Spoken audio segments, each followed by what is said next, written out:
Where there is no energy, it's very hard to grow an economy. And Mexico knows this, and the Yucatan's a prime example, where through the presence of that pipeline and the access to that energy, industry will grow.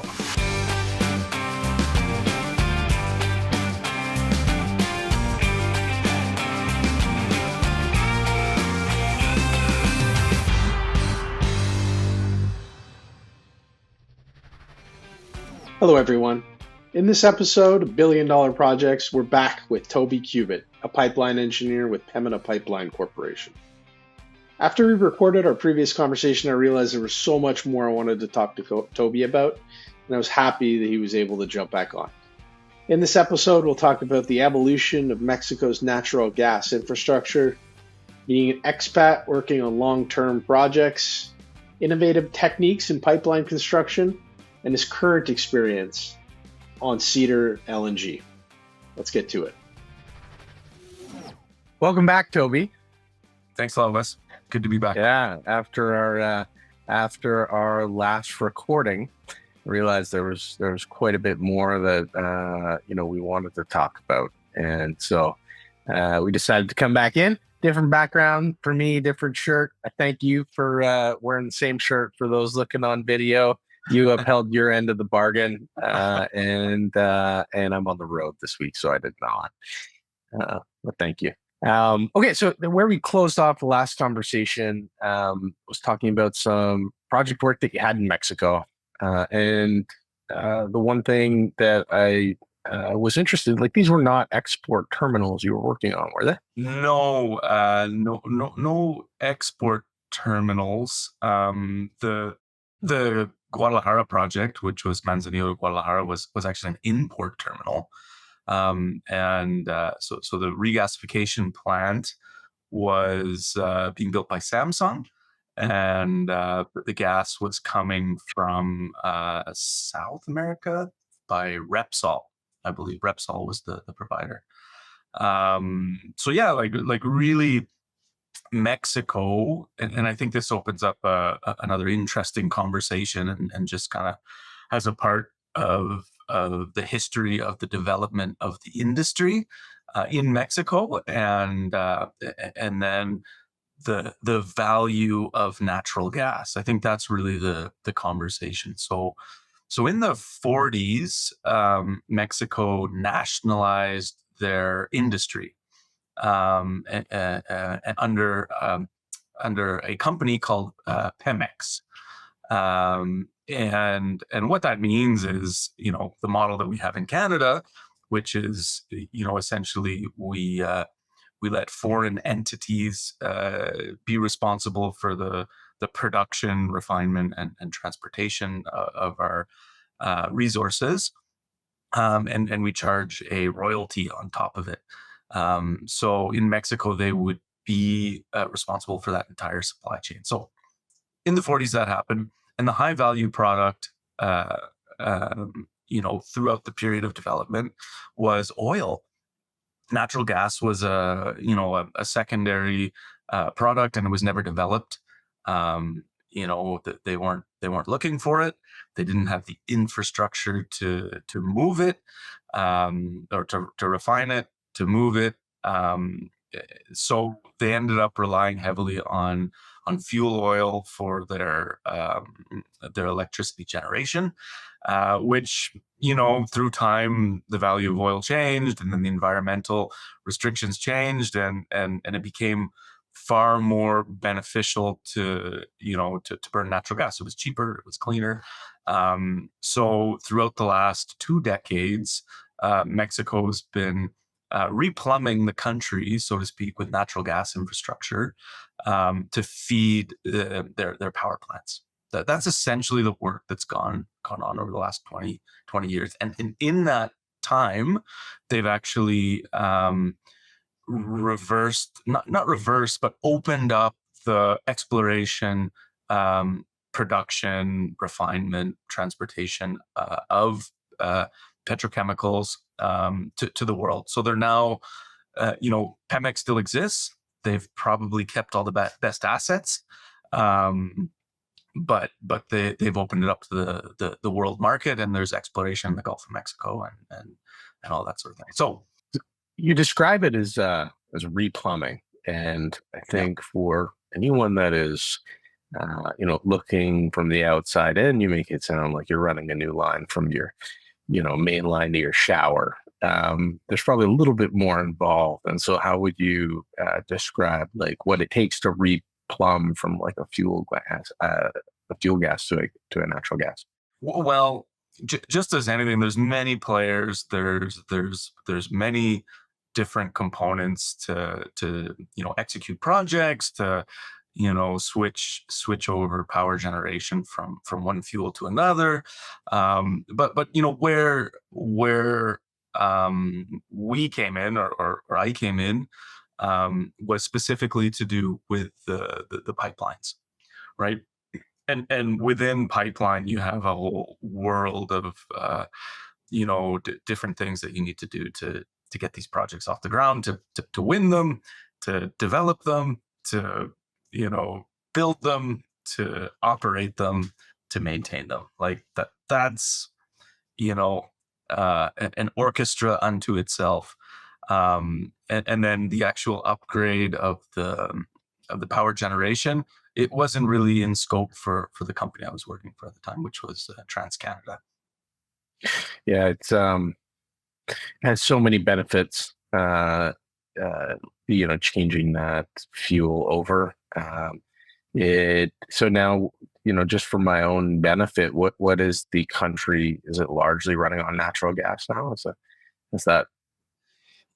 I don't know precisely where they are in the process, but given the time and the number of projects that have been executed through that period, I'd hazard a guess that the majority of the power plants have been switched over to natural gas.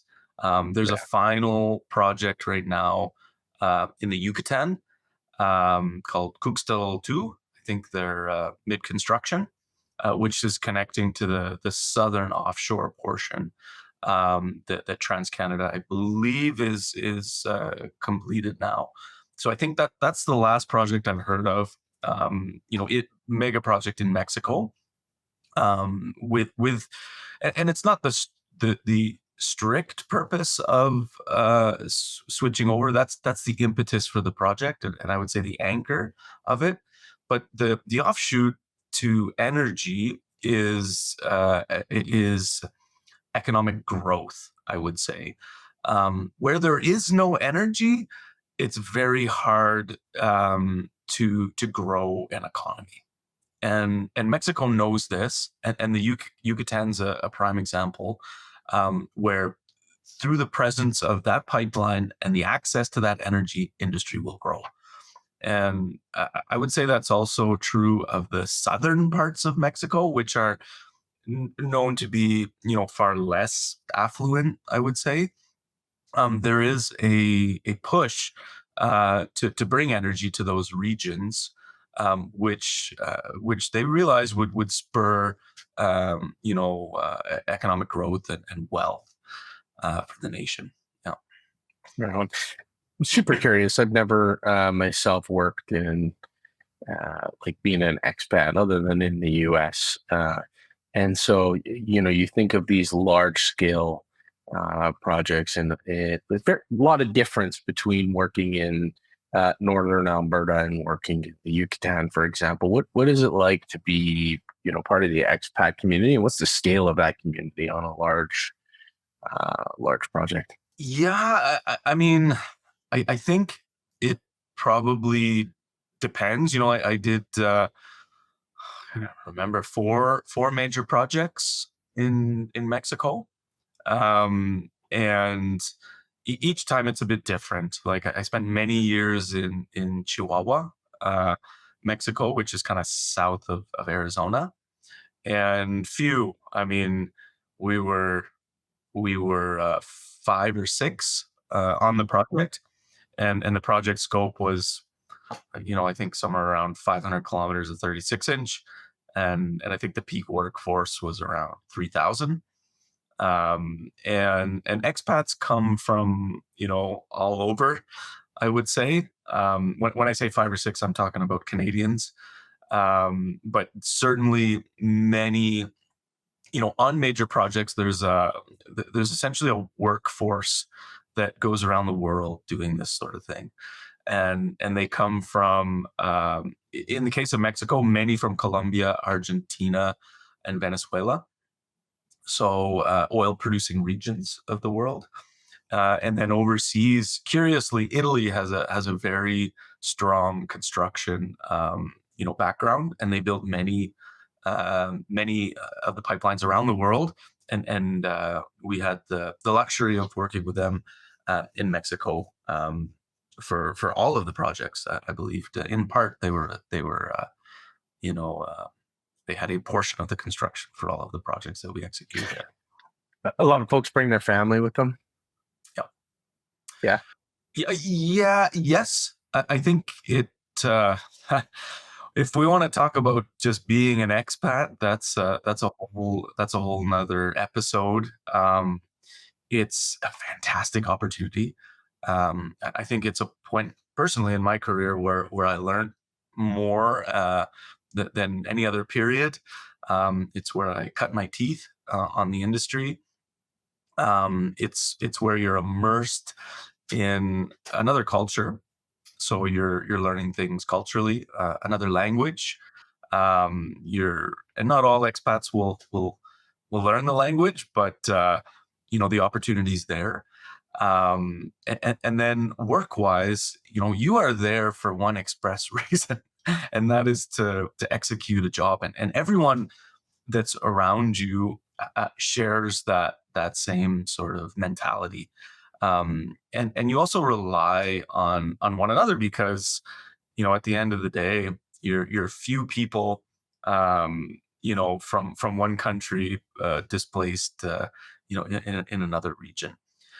So career wise, development wise, it's fantastic. Career wise, it can be a bit of a double-edged sword, in the sense that, working within and this is a well documented phenomenon, I would say. You leave the mothership, and you leave the political ranks of an organization, and you go out to do something unique, and with like a high level of responsibility, and I would say less corporate oversight. But you also become anonymous to the organization and the politics of the organization. And perhaps it depends on what rank you go down with. And when you come back, your colleagues have all done the necessary things to climb the ladder. And although you've honed your skills in, a very important, aspect of the industry, which is, in my case, project development and execution, you haven't necessarily, accelerated your career at that moment. I think broadly you will. Yeah. But yeah. It's such an interesting point. So we've had a number of guests, and I'd say a theme through the call or through these podcasts are, how important is it for executives to do site visits? And I think it's one thing if you can, hop on a flight for 45 minutes, get out, rent a car and go to site, or maybe drive for a few hours, whatever it might be. It might be easier for an executive to do that. How often do you get the executives from the motherships venturing out into, so in this case, from Calgary down to, remote parts of Mexico to visit, the folks on the front line doing the work and delivering the shareholder value? Yeah, it's a good question. I think it really depends on the executive. Some executives are keen to be in the field and recognize it as a valuable activity. And I, in my experience, I can say at TC, we went through three.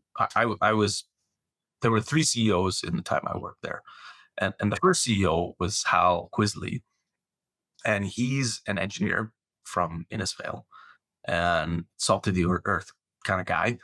Um, and he was down for a week, and I had the luxury as a field EIT, driving him and the director around the project and showing them, the different aspects of it, and taking them to the best taco stands, and really chewing the fat with these guys about high level, interesting parts of industry. But I think Howell was a guy that was just genuinely interested in what his company did at that level. If you know what I mean, he was probably fascinated, at how projects come together, how they're actually built, what the challenges are. I'm sure he was interested at a very base level, the operations and development of projects within his company.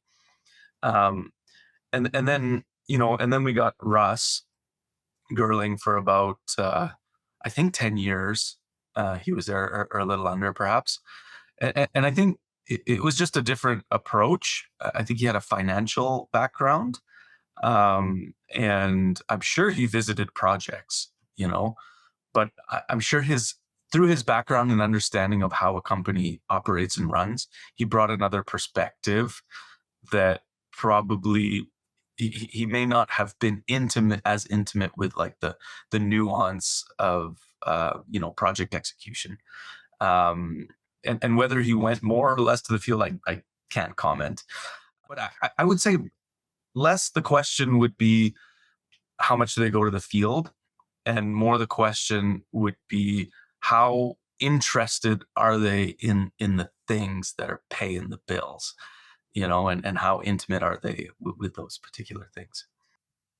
And last question on this topic: how important is it, or how important is it for a field team to get visit from senior leadership when working in another country? Yeah, I think it's critical, right? I think, maybe critical is the wrong word, but it's important. It's important to be, recognized, and appreciated, and have visibility, throughout an organization. And I think even more so when you're apart from the mothership. I think companies in general need to focus on what the areas that are making the money, so to speak. I think there needs to be a appropriate level focus on things, depending on how important they are for an organization. And I think if you're venturing into another country, there's a lot of risk associated with it from many different aspects. But the people that are on the ground making it happen are a special breed of people that you need to appreciate as an organization. Yeah, 100%. I think you didn't use this word, but it can be thankless at times in the field, right? And it's been my experience that you spend so months, years, building, and it's a moment of deep pride when you get to walk someone around the site and walk them through what's been done, the decisions that have been made, and somehow magically it generates some alignment in the months to follow, and things just get a little bit easier, right? So I can completely appreciate that. Toby, just after we stopped recording on the last podcast, you mentioned that you built an island in a salt mine, and I had wished we had dug into that one. I can't even conceptually imagine what that means. Yeah. That was a wild experience. I didn't take that through, just as a caveat, I didn't take that through execution. That was one of my colleagues, Edwin, and Gary, at TC. And but I was heavily involved in the development of the technique and the contracting, of the proponents, and the early stages. But so I can speak relatively intelligently on the subject, but yeah, the nuances of the actual execution, you'd have to phone those guys. But yeah, essentially the problem was, so we were building Cedar, Texas is the project. That was a 42-inch high pressure line from Brownsville, Texas, down to Veracruz, and an intermediate compressor station just north of Tampico, in the port of Altamira. So that's kind of geographically where we're talking about. Now, that 42-inch line, we connected offshore with another company, and then we brought it some 500 kilometers down coast, and we had to have that shore landing at Altamira, and an enormous compressor station. At the time, the biggest compressor station on the TC system. And then that same gas had to go back offshore and another few hundred kilometers down to Veracruz. So there were, you could say, 2 shore landings. Now, the shore landing at Altamira crossed some environmentally sensitive areas, which are, mangroves, essentially. And mangroves are particularly important because they grow in this border ecosystem on brackish water, which is, somewhere between salt water and fresh water. And they stabilize the land in that region and offer an ecosystem unique to their area. So in short, they're particularly protected. So an open cut shore landing, which again has got its own complications. The shoreline is dynamic. There's waves, there's erosion, there's a lot of movement in a shore landing. And it's always a contentious point on an offshore line. How do you get the thing from the ocean, back to the land? So we're dealing with, obviously the complications of the shore landing, and then we're dealing with the added complications of the environmental constraints. And then the third component to a line was we're hiring, from All Seas, an offshore vessel, and I believe it was perhaps it was the Pioneering Spirit, but I believe it was one step down from that. Anyways, a very large vessel at X million dollars a day, putting 4 kilometers of pipe on the ocean bed a day. So moving very quickly. You need the shore landing ready, so nobody's waiting on anybody else. Let's put it that way. Yeah. Okay. I'm curious because I've actually, I don't know much about these vessels, but do they have welders inside of them on platforms working, or is it all automated, sealing the pipe? How does it work? If you've been to a pipe mill, it's essentially the bottom deck is a pipe mill, and there's two basic designs. One is called a J-lay, where you weld vertically. So that's probably your smaller vessel. So you and it's called a J-lay because you weld vertically, and you can imagine that it comes down in kind of a J form, on the ocean bed. And then there's an S-lay where it's coming straight off the back, and that's kind of your bigger vessels and your high productivity vessels. So we had an S-lay, so high productivity, big dollar type vessel. And so the question is, okay, how do I do this? Not only how do I do this, but how do I do this in a way that I can have a high level of confidence that it'll happen, when I need it to happen. So the options for shore landing are HDD, which is kind of a pretty, I would say, more basic installation technique, and probably for smaller pipe. And you have an offshore barge, you kind of drill conventionally, you grab the head, you pull it onto the barge with the exit side rig type thing. And then there is direct pipe, which most of the people listening to this should be familiar with. And that's kind of where you're pushing the pipe through, and you have a drilling head on the front of it. And that pipe is maybe a bigger diameter pipe and maybe like a sacrificial pipe. So it may be a casing, or you may just push it out altogether.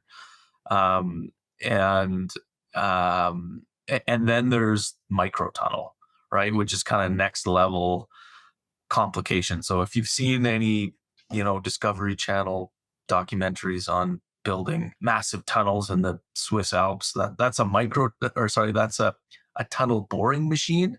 Now a micro tunnel is the exact same thing, just a bit smaller. So we opted for the micro tunnel, and spec wise, we're talking 3.5 meter diameter, and then lengthwise, it was kind of up there with record breaking at 2.2 kilometer.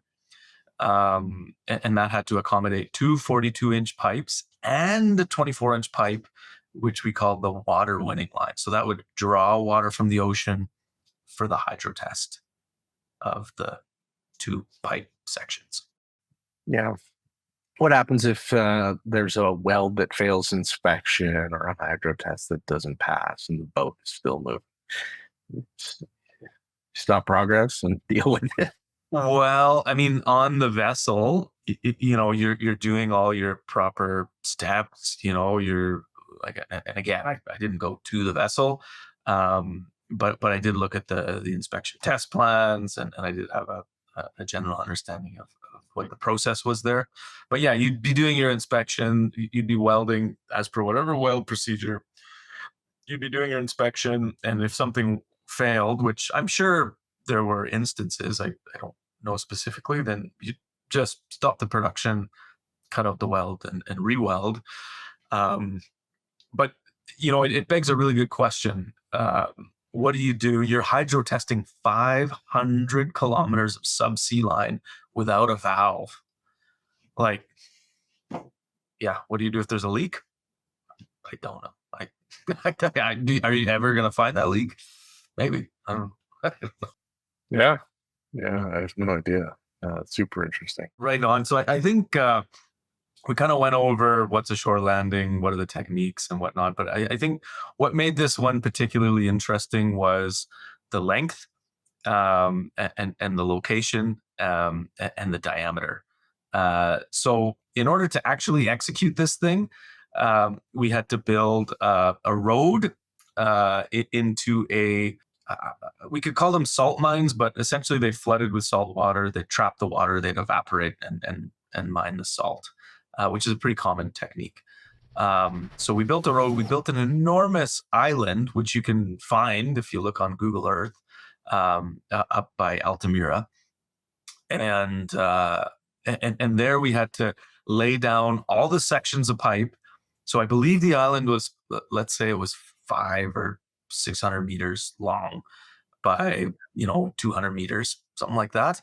We had to stage all the pipe that we were going to pull into the actual microtunnel. But before that, in order to build a microtunnel, you need a pit. This pit was 23 meters deep, and it was below the water surface. So there was buoyant forces pushing that pit out of the ground. So we had to anchor that pit, another 10 or 15 meters below that level. And we did that with what's called a muro bilan, or a secant piles, which is essentially drilling a hole and then filling that hole with concrete and then drilling another hole next to it. So you get like a concrete pile wall subsurface and then excavating that down. And then in that pit, really the point of it is to have enough of a structure to push the micro tunnel through the hole. It is essentially it. Hole's done. You can imagine, you've broken out into the ocean surface, and then the question is, the thing floods, is another, aspect of it. Now you need to get the pipe into that hole. So you need to build an enormous ramp down to that elevation and pull a bundle of two 42 inches and one 24, all clamped together and on rollers with specifically designed clamps. So that was the process. that was really my only experience with a shore landing. It was quite a unique one. What are they pulling with, Toby? A winch. Yeah. So there's a winch on an offshore barge, and a cable that's run through to a pull head. Yeah. And it's got the chops to pull that bundle. It's got the chops to pull the bundle. Absolutely. Wow. And an absolute, marvel of engineering, this whole thing. So that was the process for Sur de Texas at Altamira. Yeah, that's super interesting. Maybe welding pipe has been the same for 50, 60 years, but the techniques to get it in the ground sure have changed, right? There's a tremendous amount of innovation in how we execute this. Yeah, so it requires imagination, creativity, and liberty to test and fail. Right? Absolutely. I think there's lots of different tools in the toolbox these days, and lots of tried and tested techniques that are available when you run into situations.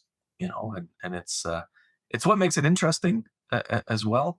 We do like to open cut as much as we can, but it's definitely not. It's cheaper, but it's not as exciting, I would say. So, curious, going offshore for that stretch, was it just the shortest path from A to B, or is it a preference to?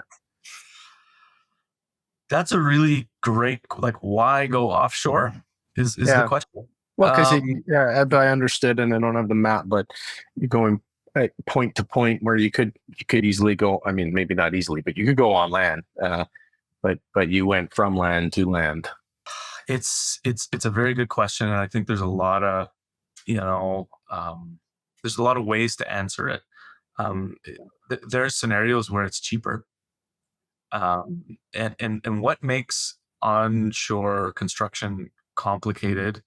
Well, there's lots of things, but one of them is really the permitting and the regulatory and the landowner aspect of it. And in Mexico, there's a third element, which is like the security. That region of Mexico is controlled by the Gulf cartel, and there's lots of oil and gas activity, and partly that's good, but partly that makes people quite savvy as to what they can extract from a company as they pass through, which makes it very challenging to pass through. Now, offshore, there's regulations to a certain distance offshore, but after that distance, the regulations they're not regulations, they're guidelines. So you follow the guidelines, but there's no regulatory authority, enforcing them after a certain distance offshore, and obviously no landowner concerns. You're mapping the base of the ocean, and you're preparing it. Where there's spans, you're dropping rocks and leveling it out and that sort of thing. But yeah, you're not acquiring the land, so to speak, which is super interesting. Yeah. Okay, awesome. Toby, you're working on what I think is a really important project for North America and for Canada, and one particular point of pride for Western Canada. And I would love to know more about it and what you're working on. Wonderful. Yeah, I couldn't agree more. Hopefully I'm not repeating anything from our previous session, but so I'm currently holding the role of project engineer on the Cedar pipeline. So the Cedar project as a whole has three basic components, or four basic components, I should say. The floating LNG. So currently, Pembina's fabricating or engineering and fabricating floating LNG vessel in Korea, with a capacity of around 400,000 standard cubic feet a day. I forget, it's usually quoted in tons, and I don't have that off the top of my head, but a sizable vessel. with a sizable capacity. And then there's the pipeline that connects, the gas to that vessel, which is really my scope. And then there's the power line that drives the refrigeration on that vessel. So this is, hydroelectric powered LNG facility. So net zero. And then the other element is the actual marine terminal and the mooring system. So that's kind of the interface again between onshore and offshore. But yeah, very exciting project for Canada. It's Indigenous led, so they're the majority stakeholders, and that's the Haisla. So we're very proud to be part of the first biggest Indigenous led project of this type. And we're very proud that it's net zero. Generally speaking, there's a lot of energy required to cool the gas to the minus 173 C required to liquefy it. But we're doing that with readily available hydro. And also proud to be, opening up new markets for our product, and I think particularly poignant in this moment when we're in the midst of a trade war. 100%. It is top of mind for everybody. And so it sounds like there's multiple wins in this project. I'm curious what it means to be Indigenous led. How do you think about that? Obviously, being a Canadian, it's been a topic of conversation, since I can remember. And I think one thing that the Trudeau government has done is put a focus on reconciliation, and really, the more I do understand and have interactions with our partners, the more I do understand and appreciate, the history of it, and I feel like this is a wonderful opportunity to to partner with an Indigenous entity and really share in the prosperity of the nation. Yeah, and create shared value, right? It's so important.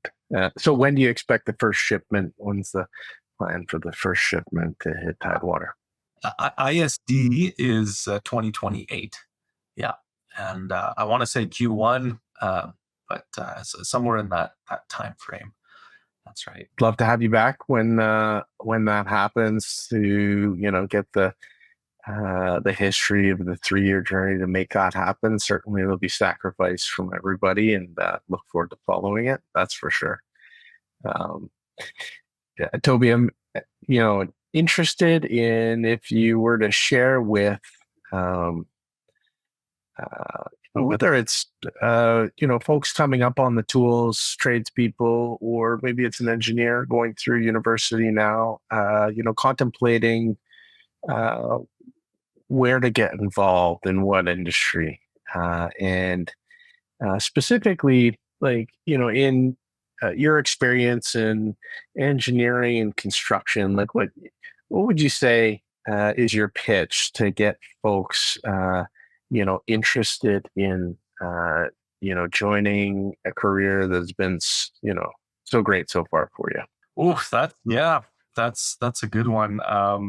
I mean, I can only speak from my personal experience, which this career path for me, like of engineering, construction, and then specifically in oil and gas, and even more specifically in pipelines, has been phenomenal.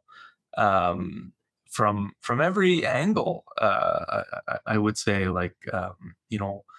the opportunity to move globally, the opportunity to meet some fantastic people along the way, and the opportunity to really create a good life.